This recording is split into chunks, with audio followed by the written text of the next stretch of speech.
All right, joining me now is a first-time guest, Jim Lee. Jim has put out this website right here that we talked about last night. I love the fact that it's so organized and you can find about the history, which I did not know until yesterday watching one of his videos, and I brought you a few minutes of it last night, that there's 100 years of weather manipulation. Just a while ago, I played a video clip from May of 1962, then Vice President Lyndon Baines Johnson talking about he who controls the weather controls the world.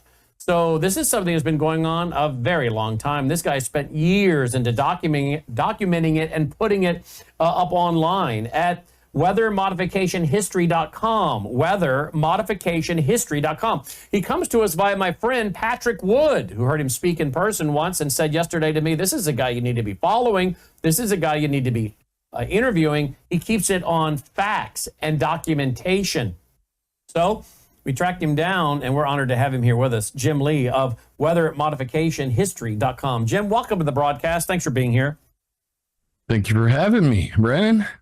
Great to have you. Great show so far. Oh, thank you. Glad you're enjoying it. I'm going to have Patrick on pretty quick after you. Going to get a report from our weatherman there in Florida and then go to Patrick Wood. I want to go to this graphic on your website. Can you explain this to us? You list, I guess, 10 different ways. Is this 10 ways of weather modification technologies? Is that what this is? That is correct. So I've been a graphics artist for a better part of 30 years. I'm 48 years old, and I like to teach people in different ways, and some people are visual learners. So I wanted to make an infographic that captured 10 technologies to own the weather today.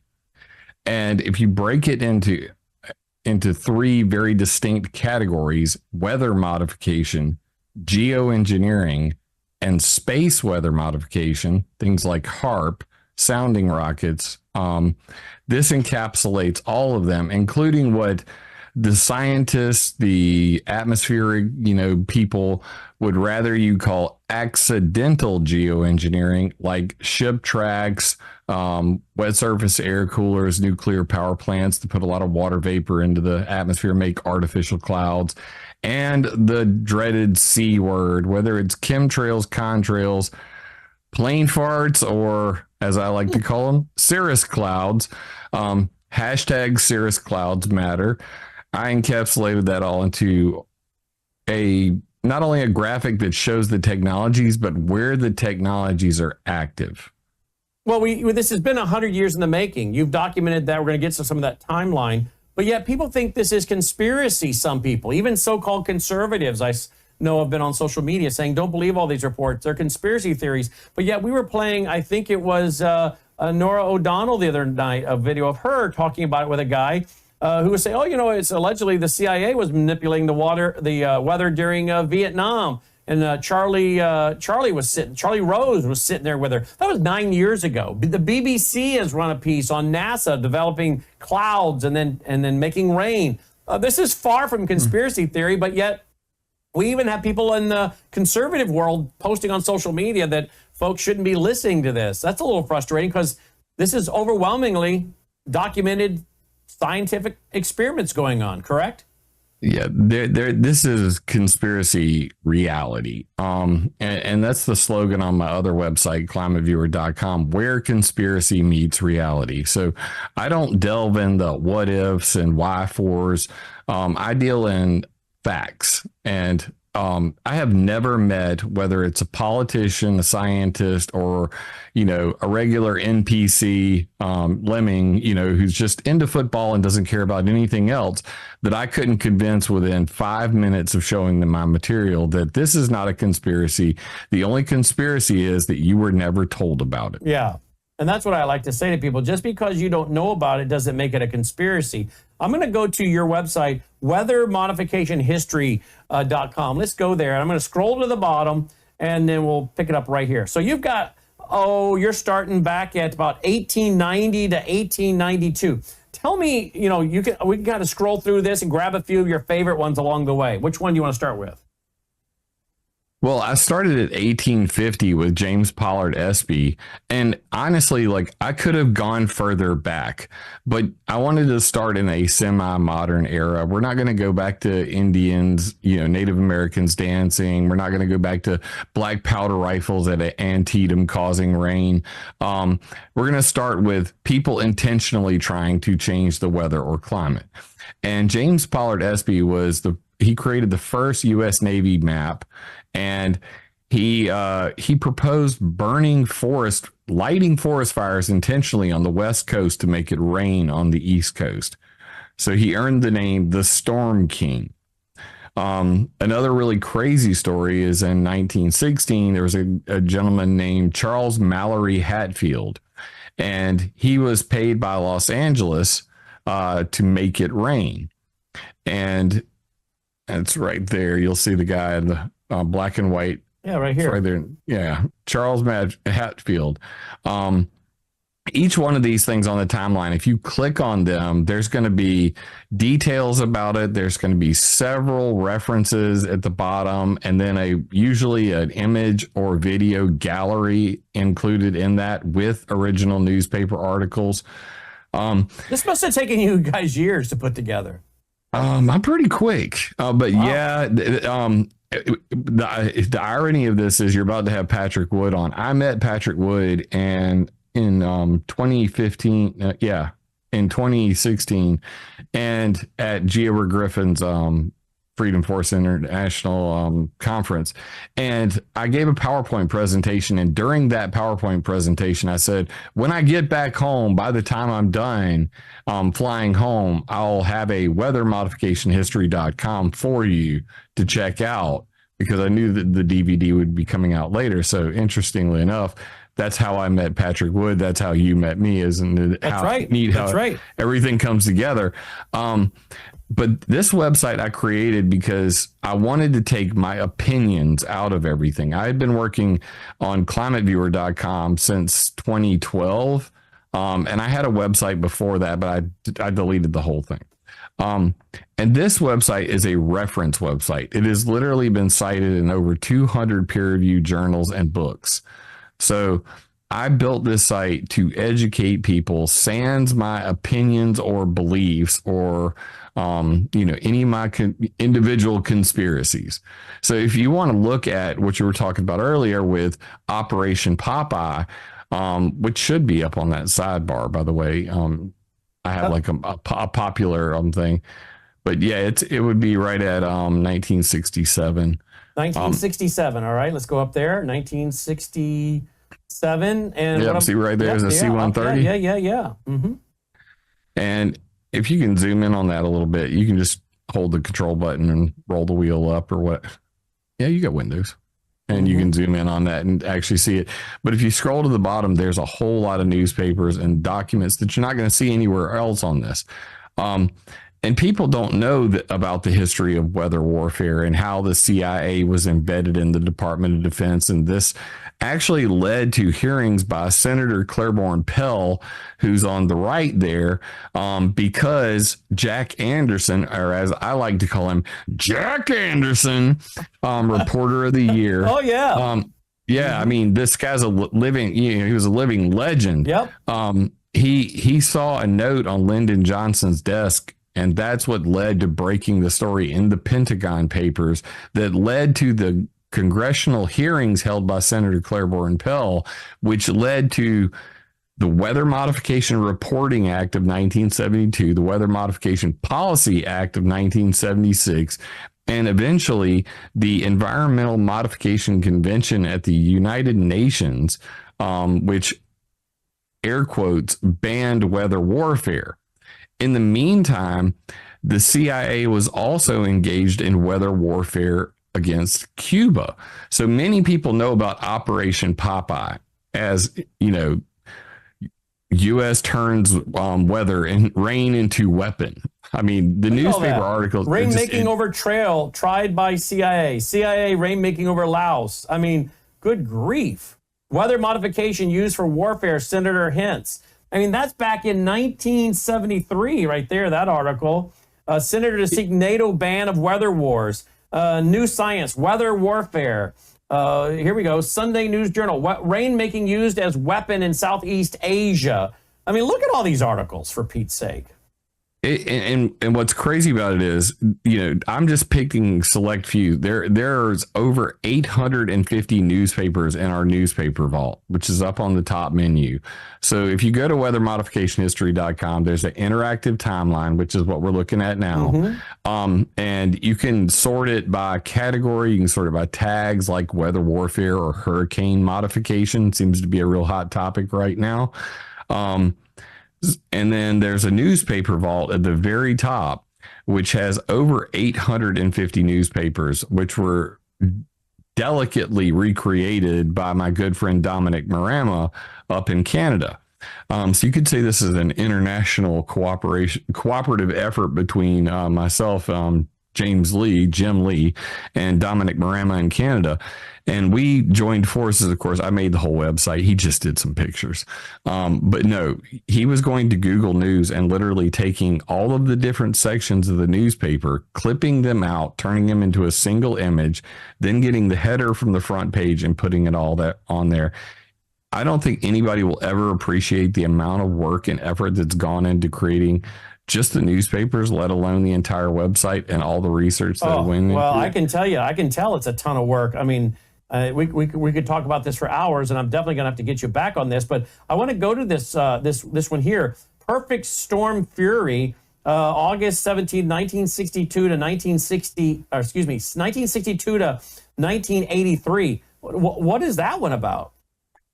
That was NOAA's efforts to modify hurricanes. Now, cloud seeding, the stuff we were talking about earlier is known as the age of pluviculture, according to Dr. James Roger Fleming, who I, longtime fan, actually got to interview him in person, made my day. And he calls it the age of pluviculture because before 1946, they were trying anything and everything to make it rain, from burning just strange chemicals to using hail cannons, electrified sand, X-rays on balloons, anything they could think of. But in 1946, that all changed with the birth of cloud seeding. And less than 11 months later, they did the first hurricane seeding project called Project Cirrus. It is actually the 70th anniversary of the first hurricane seeding project. NOAA just put it up on their website.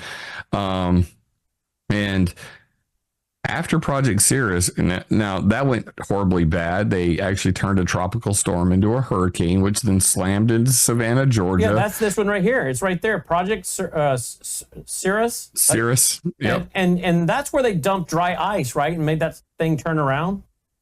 That's correct. The Cape Sable hurricane. And it abruptly changed directions, colors, and became a hurricane slamming into Savannah, Georgia. There were lawsuits over it. Big fuss. But that didn't stop them from going on to Project Scud and then Project Storm Fury. Storm Fury being the largest one. And just recently... What year was that? What year was that? So I can find it. Yeah, there it is. Project Fury, 1960, right there. Yeah, Storm Fury was probably the biggest one. I think that's Skyfire you're looking at. Yeah, that's Skyfire. Which one? Skyfire is about preventing lightning bolts. Just go to Storm Fury next, because documentation on Project Scud is like almost non-existent. Wow. So I haven't even created a timeline entry for it yet. I have so many more things I'm going to add to the timeline. I'm always adding new things. We just came across the inventor of the television, RCA, a guy named Vladimir Zorinkin, something like that. He actually created a weather control rocket in 1948. He got a patent for it. He applied for a patent, and the DOD and the government kept it a secret and didn't actually issue him his patent until 1962. So this is really opened a can of worms, because the technology that he was doing was far advanced from anything else that's even in the timeline. There's always new stuff popping up. But with Project Storm Fury, they were attempting to see multiple tropical storms and hurricanes over 2 decades. And during that, the CIA also used a part of Project Storm Fury to steer hurricanes into Cuba. to try to take out Castro's crops. That's the China Lake Cold Cloud Modification System, or as we like to call them, cloud seeding bombs. Not exactly commercial equipment you're looking at right there. That's a pretty rare photo. And then those are the JATO flare racks that were used also in Operation Popeye. Weather warfare over Vietnam, as they like to call it, make mud, not war, picking on the hippies. So there's a long history to this that most people have no clue. And when you start to dig into the history of it, you quickly learn that history does repeat itself. So in 2008, the Department of Homeland Security had a hurricane modification workshop to prevent the next Katrina from happening. Interestingly enough, now I'm going to put my tinfoil hat on. There was a hurricane drought from the end of Katrina till Donald Trump got in office. And interestingly enough, the first thing that Donald Trump did when he got in office was cancel the Paris Climate Accord. And coincidentally, in 2008, they were trying to stop hurricanes from coming. 10 years of hurricane droughts, no hurricanes making landfall, any major hurricanes at all. And then 3 hurricanes simultaneously hit the southern states, the rednecks that voted Donald Trump into office. I can say that because I'm in South Carolina. I'm one of those rednecks. And that is not a coincidence. And here we go again. It's election season. The South is getting battered. It's really interesting times we live in. You think, Jim, that what you're seeing in North Carolina with Hurricane Helene and now with Milton, you believe there is evidence? Do you think there's evidence? Do you see any evidence or anything that causes you to be of concern that there's manipulation going on there? My concern is that there is no transparency or accountability or even way to catch these people doing the things that they're talking about doing. So the idea that they would dump carbon black dust into a hurricane to steer it, to intensify it, or possibly mitigate it would be done from approximately 50,000 feet with C-130J Super Hercules planes. This was discussed at the DHS meeting on controlling hurricanes by Mosh Alamaro from MIT University. He was actually referencing William Gray from 1974, who said in a paper called Carbon Dust Absorption of Solar Radiation that by dumping black chemicals into the top of a cold pool in a hurricane, that the sun's heat would heat those black chemicals and change the direction or intensity of a hurricane. So it would have been one thing if somebody just said it in 1974. But Mosh Alamaro from MIT University said it in 2008 at the Department of Homeland Security workshop on controlling hurricanes. So if there was an attempt to do any of these, the problem is that it would be at 50,000 feet above the cirrus wall, above the cloud shield of the hurricane.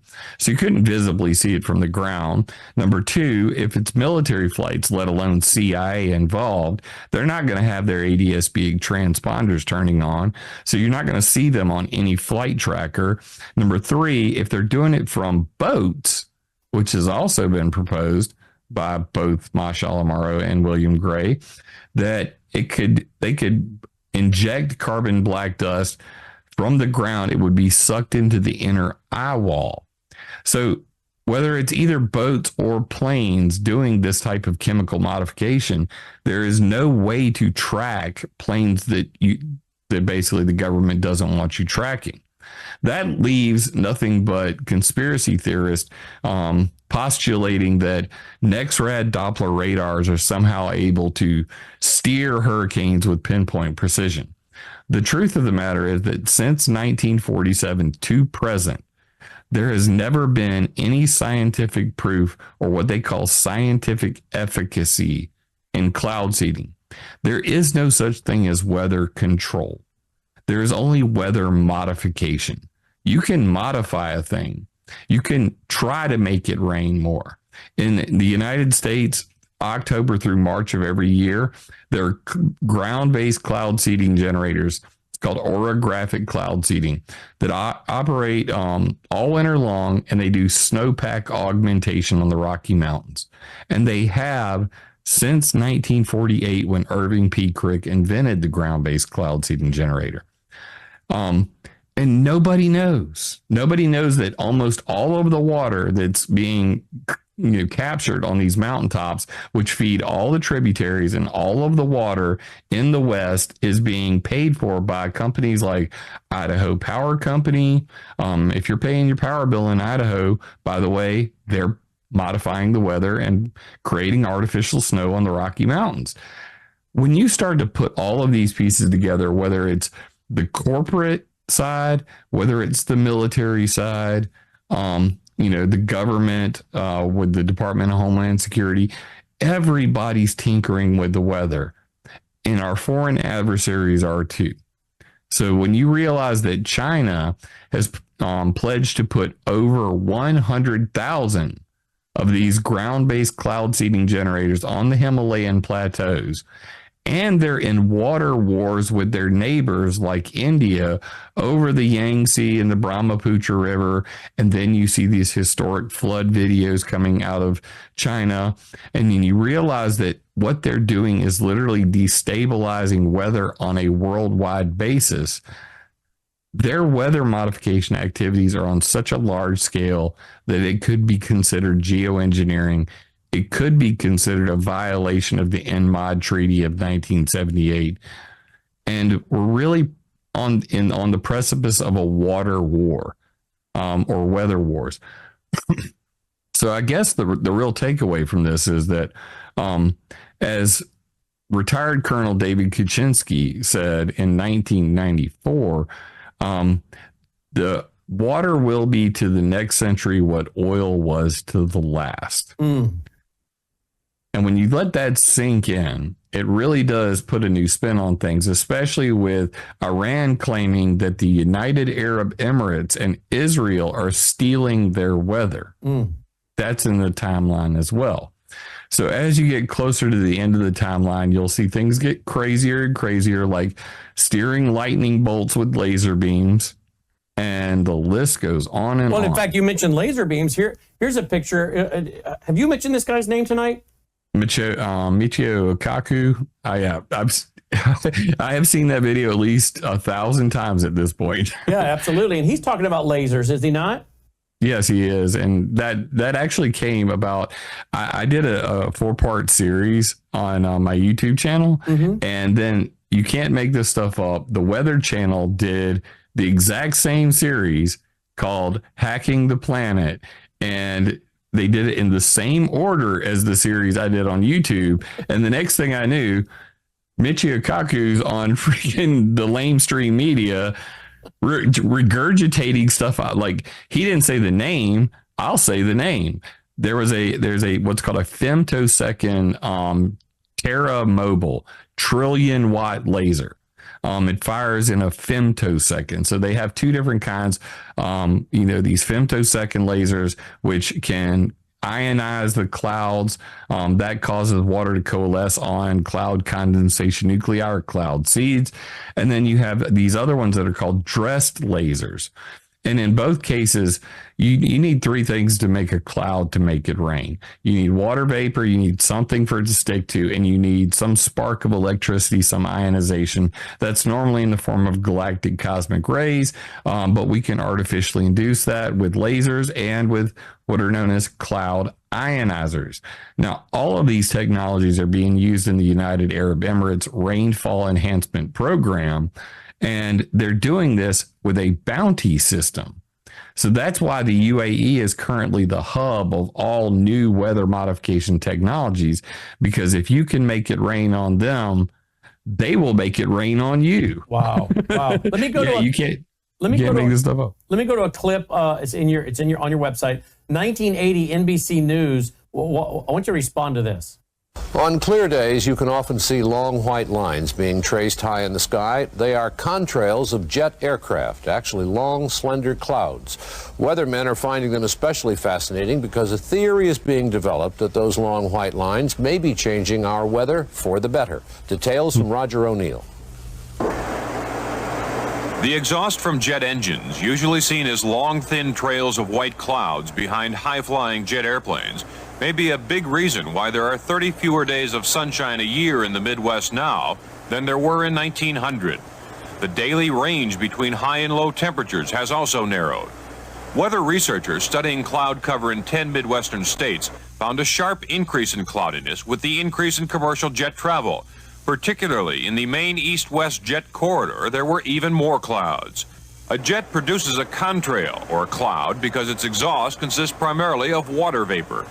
In the absence of natural clouds, given the correct atmospheric conditions, jet aircraft in high frequency can almost completely cover the atmosphere, visible atmosphere, with clouds. Simonin says unlike most changes in the atmosphere caused by man, this one is beneficial. Clouds help farmers in the Midwest by blocking the sun. Temperature extremes can damage plants and speed up the evaporation of soil moisture. In the winter, city people benefit because clouds act as a blanket, preventing warm air from escaping into the atmosphere. No one is trying to make clouds now using jet engines, but this study suggests that jet travel is inadvertently making our days more cloudy. And someday, weather researchers may be able to use jets on purpose to change our weather. Wow, but this is all conspiracy theory. But here you go, 1980, John Chancellor. There you go. Isn't that ironic? Maybe someday they might do it intentionally. Well, guess what? That someday is today. It's here, isn't it? And you can go to contrails, plural, contrails.org, and you can look at Bill Gates' Breakthrough Energy Company's website where they talk about what's called contrail avoidance. So in the video in the 1980s, they said this one is beneficial because it cools the planet. But in reality, after the grounding of all flights on 9/11, Patrick Menace from the Langley Research Center, he did a study on what they were talking about. The diurnal temperature range narrows when it's cloudy, meaning it's warmer at night when it's cloudy. Well, guess what? That's actually trapping heat at the ground level because of these artificial cirrus clouds. So when he said this the first time, they tried to debunk it, but then it happened again in 2008 with the Iceland, or 2009 with the Iceland volcano. And at this point, there became a big fuss about, oh, we might have to like carbon tax the airlines because, you know, the carbon cult is always after their next move. Right, yeah. That's right. As a result, this idea of contrail avoidance, or avoiding ice supersaturated regions where contrails will form, because that's where they will persist. And you can look at radiosonde data and you know, generally we can predict it all the time. They banned chemtrails in Tennessee, and then we'll go troll the people in Tennessee by saying the chemtrails are coming back to Tennessee tomorrow, and everybody's freaking out like, how the hell did you know that? Well, the honest answer is they've always known this. They've known this since the World War II. So Bill Gates' Breakthrough Energy, their chief scientist is Ken Caldera. And Ken Caldera is one of the top geoengineers in the world. And they are literally talking about now what Ulrich Schumann said in 2010, less warming, more cooling contrails, predictable for operational planning. Then I interviewed Dr. Rangasai Halthori from the FAA's Aviation Climate Change Research Initiative. He said, we want more contrail-induced cirrus clouds during the day and none during the night. Interesting. So then I went on Del Bigtree's The High Wire, and I told him all about this. And the next day, a guy jumped in my Telegram chat. It's like, hey, dude, you're going to like this. And it was the Royal Aeronautical Society in 2023 had a contrail avoidance group, Greener by Design's CAG, contrail avoidance group. And in it, they said the quiet part out loud. We could avoid making heat trapping cirrus clouds at night and intentionally fly into ice supersaturated regions during the day to make cooling contrails, but that would be geoengineering. We should do it anyway. Wow. And if you go to contrails.org, you can actually see that Bill Gates has a map up, and in that map, I went to their GitHub repo because I'm a coder. I've been a code programmer and a hacker since I was like 12 years old. And if you scroll down the page, it's about halfway down, you'll see a map, and it'll actually show you in red or blue whether the contrails you're seeing, and that's the map right there, you'll see that they're showing, is that warming contrails or is it cooling contrails? Now, I went into the GitHub repo and I was not the least bit shocked to find out that it was Ulrich Schumann's contrail cirrus prediction tool.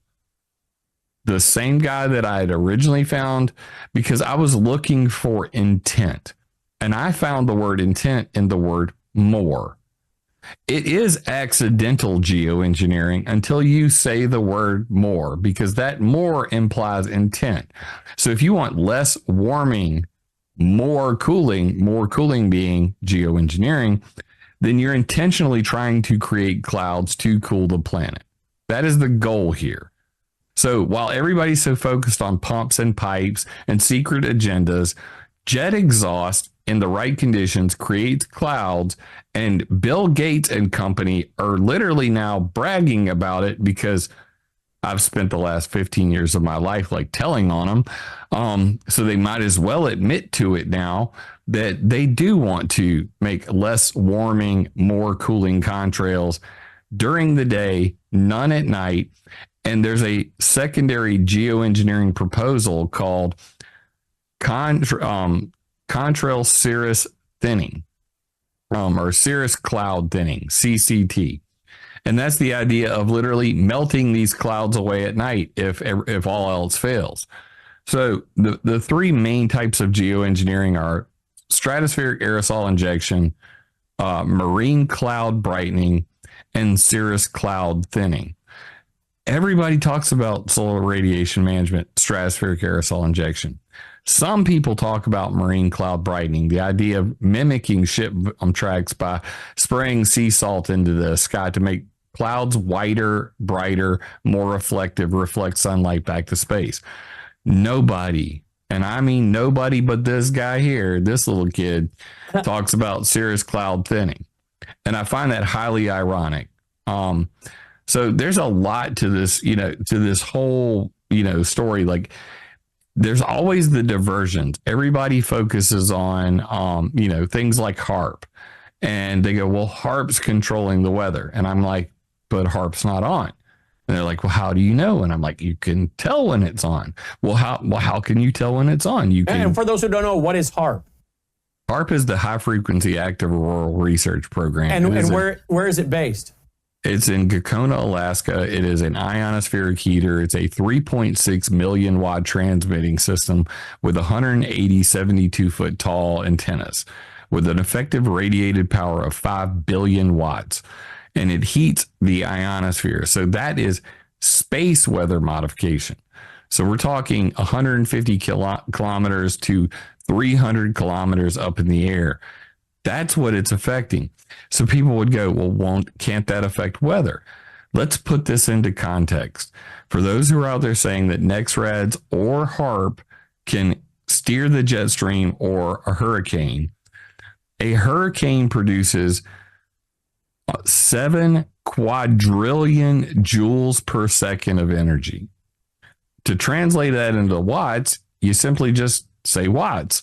It's the exact same thing. So 7 quadrillion watts. That's 7 with 15 zeros behind it. Now, I'm going to remind you, HARP at its best has about 5 billion watts worth of effective radiated power. A NEXRAD Doppler radar has 750,000 watts peak with an average of 1,300 watts. So riddle me this. How does something with less than 1 million watts of output affect something with 7 quadrillion watts of power per second? That's more than all the power we generate on the planet all year long from every power plant on the planet. So just to clear up, because I've never done a show on it because I don't know what to make of it. HARP is not causing earthquakes and creating all these floods. No, because HARP costs $500,000 per hour to operate. And what And what you is the can- government using it for? To do something in space, you said? The government's no longer using it. The U.S. Air Force and the U.S. Navy sold it to the University of Alaska Fairbanks because they moved on to, as John Herscher put it, other ways to control the ionosphere. So What was their ultimate goal with HARP? it was a test. It was basically to use the sky as an open air laboratory to try out all types of things. If you wanted to nail it down to three main things, they wanted to test out the idea of a radiation belt remediation system, or to protect us from solar flares or high altitude electromagnetic pulse. The idea that Kim Jong-un could detonate a nuclear bomb high above America, Create an EMP. it would make an EMP, and that would fry our electric systems. That would do more damage than if it just landed in a city. Some people would die in a city, but if you detonated it above America, you could take out the power grid. That's and right. according to the Heritage Foundation, 2/3 of Americans would die within 6 months of starvation. So that's a big deal. So they sold it under the Tether panel at the Eisenhower Institute as a way to mitigate radiation in the atmosphere, something called the Christofilos effect, based on starfish prime hardtack, these upper atmospheric nuclear explosions back in the 1950s. They discovered this effect then when it fried satellites. So they said, well, we could do the same thing by injecting shear Alvin waves and these different types of radio waves into the Van Allen belts. They also create artificial ionospheric mirrors to reflect radio waves over the horizon to deny enemy radio transmissions. So these are systems that are now deployed on a smaller scale, but they're mobile. And that also means that they're not a fixed target, because if you were relying on HARP to do these types of geophysical warfare during World War III, you wouldn't want it in a single spot in Gakona, Alaska, because that'd be one of the first things they bomb. So instead, they moved on to putting them on barges, on boats, being on a trailer, but that they could pull behind a Humvee. Even just recently, Ukraine attacked Starlink. Russia attacked Starlink over Ukraine, doing the exact same technology. They have an ionospheric heater called Sura. There's another ionospheric heater up in Norway called Tromsø. So there was This is one coming down to satellite wars, right? Right. This is space warfare. This is why there's a And this is why Space Trump probably Force. created Space Force, right? This is and everybody UMP. mocked him. Everybody mocked him, but this is why Trump created Space Force. Because between that and the laser blinding of spy satellites by the Chinese shooting lasers at our spy satellites, between the fact that and kamikaze satellites, which are literally bombs sitting in satellites pretending to be communication satellites. Which is what Dr. Peter Vincent Price said at this desk as the former CIA analyst and warned about over and over. We produced his radio show. We produced his TV show. I don't know if you know that or not. But I've never heard anybody else say this, but I know things. And that's what he said. And he said I don't reveal my sources. It's better than 50% chance that North Korea is circling the globe with satellites coming over America right now, 2 of them, better than 50% chance one or both have nuclear weapons on board for EMP. Yeah, and the other idea being that we're so reliant, on what they call total informational dominance. Like it's the new warfare term. Why am I drawing a blank right now? That never happens to me. C2 something. Anyway, doesn't matter. The idea is that with the more technology we have, the more dependent our warfare systems are on communication systems, and almost all of those communication systems are in space. That is why Space Force is such a necessity at this point, because there has been an increased, move to weaponize space and they also have things called hijacker satellites, where these are satellites that are mobile, that could go to another satellite, reach out and grab it with an arm and just throw it out. Yeah. Just throw it out. All it has to do is wiggle it, throw it towards the Earth, and it's out of orbit. So all of these things are being tracked by Space Force with what they call the Space Fence, the SPARS system, along with things like the AN-TP2s, these X-band radars. This is a very complicated world we live in. Well, we're going to have to get more. We're going to have to do more on this. This is fascinating. Will you come back? I certainly will. Let's do more. Let's make sure, though, folks, take a look at his website. We're just scratching the surface on this website. He's got more than one. Weathermodificationhistory.com, weathermodificationhistory.com. Can you find the other websites by being on one of them? Will you find the others? Yeah, right there at the bottom. If you see that, there should be right beside that on the other side where it says connect.climateviewer.com. Mm-hmm. If you click on that, connect.climateviewer.com, it's on the bottom right. Right there. Yeah, just click on that. That's my own personal link tree. It has all three of my websites, ways to support me. It's got my Substack, my Telegram chat, my BitChute, Rumble, Odyssey, all the things. I do have a bunch of other social medias, but you can find me at Climate Viewer on X, at Climate Viewer on Rumble and YouTube. But, my three websites are all on connect.climateviewer.com, and you can check out maps of all of the weather modification projects worldwide on Climate Viewer 3D, which is on climateviewer.org. I actually had it ready to the screen share, but obviously let's get you back though. Let's see if you're available. We'll do that another time. Let's do that next week. We'd love to talk to you about that because look, he's got all these maps on there, and we're gonna have him come back and we'll get into all this. Fascinating. But in the meantime, there you go, folks. Go to his main website, which again is weathermodificationhistory.com, weathermodificationhistory.com. Go to the very far bottom. Click on connect.climateviewer.com. You'll find all of them. Excellent interview. Fascinating. I feel like we got a major scoop tonight because no one else that I know is talking to you right now that I know of in my circle. So I think they will be, though, after they all see this cut up all over social media tomorrow. So great job, Jim. I appreciate it, Brandon.